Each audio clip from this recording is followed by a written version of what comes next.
Assalamualaikum warahmatullahi wabarakatuh. Selamat pagi, Puhaba Syedara. Kembali lagi dalam Berita Aceh bersama saya, Resti Amelia. Serangkaian berita aktual telah kami siapkan untuk Anda. Berikut 3 berita utama kami pada pagi hari ini. 2 pejabat sekretariat Kabupaten Biren dan seorang direktur utama Bank Pembiayaan Rakyat Syariah ditetapkan sebagai tersangka dugaan korupsi penyertaan modal di Bank Syariah.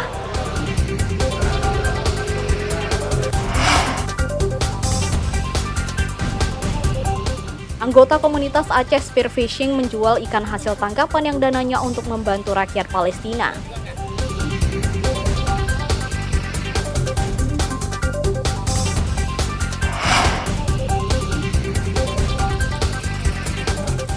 Sedikitnya 25 hektar lahan ditanami jagung demi menjaga ketahanan pangan warga di Aceh Besar.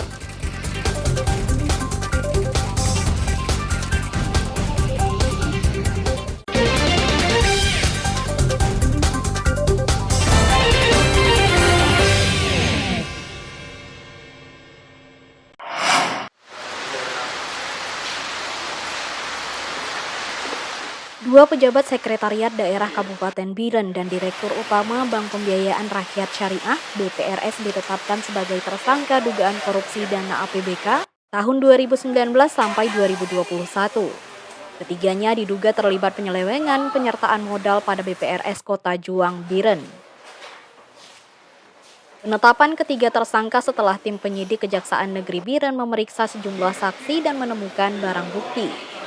Barang bukti ditemukan penyidik usai menggeledah kantor Bank BPRS Kota Juang Biren beberapa waktu lalu. Ketiga tersangka adalah Zamri, mantan Kepala Badan Pengelola Keuangan Daerah BPKD Kabupaten Biren, kini menjabat Asisten 3 Setdakap Biren. Selanjutnya Khairum Hafiz, Kepala Bagian Perekonomian dan Sumber Daya Alam Setdakap Biren, dan Yusrizal, Dirut PT BPRS Kota Juang. Tiganya mempunyai peran masing-masing dalam dugaan tindak pidana korupsi APBK Biren tersebut. Kita menetapkan 3 orang tersangka ini dalam dugaan terkait dugaan tindak pidana korupsi penyertaan modal Pemkab Biren dan pembiayaan pada PT BPRS Kota Juang Biren. Ada 3 orang yang kita tetapkan tersangka. Yang pertama inisial Z, ini selaku Kepala BPKD pada saat itu, sekarang menjabat sebagai Asisten 3 pada Asisten Kabupaten Biren. Yang kedua ada Saudara Y, beliau menjabat sebagai Direktur BPRS Kota Juang Kabupaten Biren. Dan ketiga KH, ini jabatan beliau sebagai Kabid Perekonomian pada Sekda Kabupaten Biren. Nah, ini 3 tersangka langsung kita lakukan penahanan untuk 20 hari ke depan. Dugaan tindak pidana korupsi penyertaan modal pada PT Bank BPRS Kota Juang Biren telah menimbulkan kerugian negara lebih dari 1 miliar rupiah.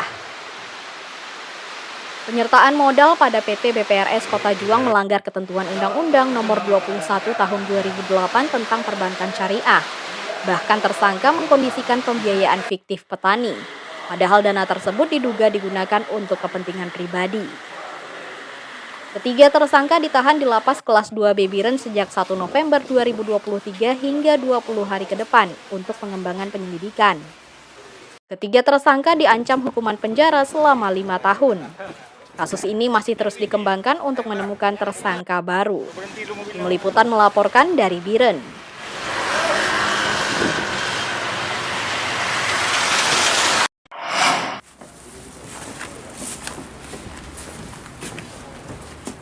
Sejumlah logistik pemilu 2024 mulai diterima Komisi Independen Pemilihan, KIP Kabupaten Pidi. Logistik pemilu berupa kotak suara diterima setelah beberapa logistik lain sudah tiba. Logistik berupa kotak suara akan disimpan di gudang logistik KIP setempat sebelum didistribusikan ke sejumlah TPS di 23 kecamatan di Kabupaten Pidi. Kedatangan logistik pemilu 2024 dari KPU RI diangkut dengan 3 truk khusus dan dikawal ketat polisi serta disaksikan Komisioner Badan Pengawas Pemilu, Bawaslu Pidi. Semua logistik tersebut diamankan di gudang dengan pengawasan polisi. Saat tiba di KIP Pidi, kotak suara dihitung kembali untuk memastikan yang diterima mencukupi kebutuhan dan tidak ada yang rusak sebelum didistribusikan ke TPS nantinya. Kotak suara pemilu 2024 yang tiba di Kabupaten Pidi berjumlah 7.030 buah untuk 1.406 TPS di 730 desa di Pidi. Sebanyak 46 kotak suara tambahan akan dikirim ke 23 kecamatan masing-masing 2 kotak suara. Kotak suara 1.406 TPS kali 5. Jadi 7.030 tambah 2 kotak kali kecamatan 23, jadi 46. Jadi 730 tambah 46 kotak. Ini semuanya yang sudah hadir pada hari ini. Mungkin kita nanti saat kita turun nanti kita hitung ulang. Kalau masih memang ada yang kurang, kita lapor kembali. Kita minta kembali kekurangannya. Sebelumnya, logistik pemilu berupa bilik suara dan segel kotak suara telah diterima KIP Pidi. Seluruh logistik pemilu diamankan dalam gudang khusus di bawah penjagaan kepolisian. Masih banyak logistik pemilu yang akan menyusul sesuai jadwal distribusi dari KPU seperti tinta, formulir, dan surat suara. Tahapan pemilu di Kabupaten Pidi sedikit terkendala.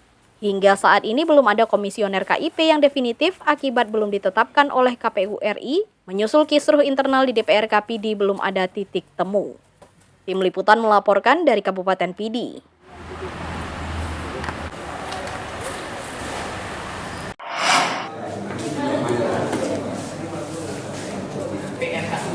Tahapan pemilu 2024 terus dikebut.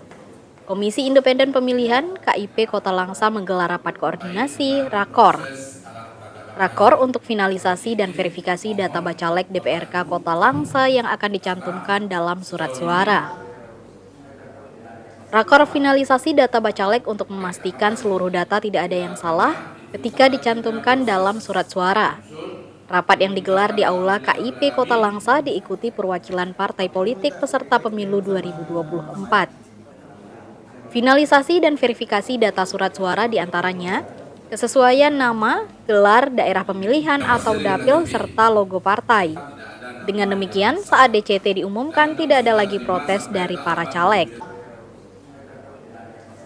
Finalisasi dan verifikasi dibutuhkan mengingat komisioner KIP Kota Langsa akan membawa data tersebut ke KPU RI untuk laporan. Setelah itu, penetapan dan pengumuman DCT segera diterbitkan untuk pencetakan surat suara. Untuk memastikan tidak ada penulisan nama yang salah pada kertas suara. Tindak lanjut dari sana yaitu kita mengundang seluruh partai politik yang menjadi peserta pemilu pada tahun 2024 untuk memastikan kembali dalam penulisan nama, titel, titik, dan koma itu tidak ada yang salah.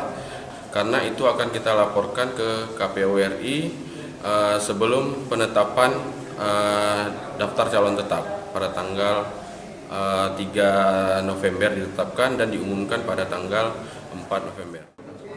Rakor yang berlangsung lancar ditutup dengan penandatanganan persetujuan oleh perwakilan partai politik terhadap finalisasi data untuk surat suara. Maimunzir melaporkan dari Langsa.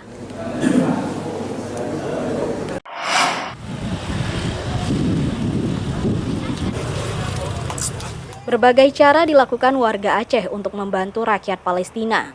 Sejumlah pemuda yang tergabung dalam komunitas Aceh Spearfishing Club menyumbangkan seluruh hasil penjualan ikan tangkapan untuk membantu warga Palestina.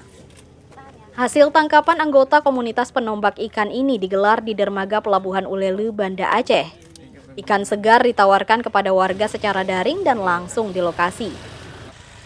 Untuk memperoleh dana secara cepat, harga ikan dilelang lebih murah dibandingkan harga di pasaran. Komunitas Aceh Spearfishing Club berhasil menangkap 400 kg ikan pada hari itu. Seluruh hasil penjualan ikan tersebut disumbangkan untuk rakyat Palestina melalui lembaga nirlaba. Namun tidak diketahui total dana yang terkumpul dari hasil penjualan ikan tersebut.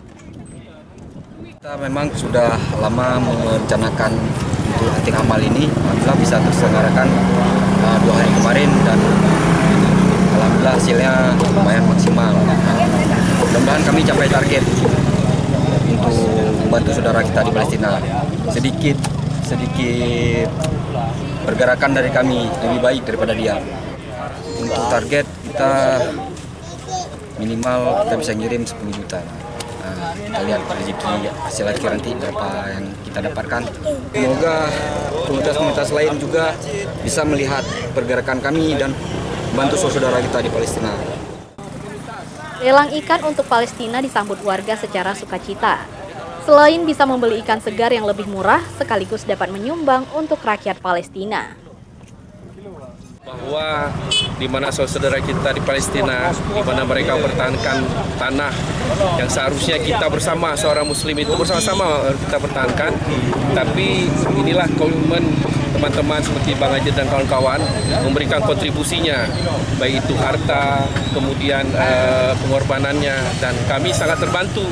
Jadi selain juga bisa memenuhi kebutuhan kami dalam rumah tangga, jadi kami juga bisa membantu teman-teman yang sudah ikhlas, yang seharusnya ini menjadi pendapatan mereka, tapi pendapatan mereka 100% diserahkan kepada sahabat-sahabat saudara kita di Palestina. Mudah-mudahan ini menjadi amal jariah bagi kita semua. Warga pun memadati lokasi untuk mendapatkan ikan segar hasil tangkapan komunitas pemancing ini. Warga juga bisa berdonasi untuk Palestina yang sedang menderita akibat invasi tentara Israel di jalur Gaza. Tim Liputan melaporkan dari Banda Aceh.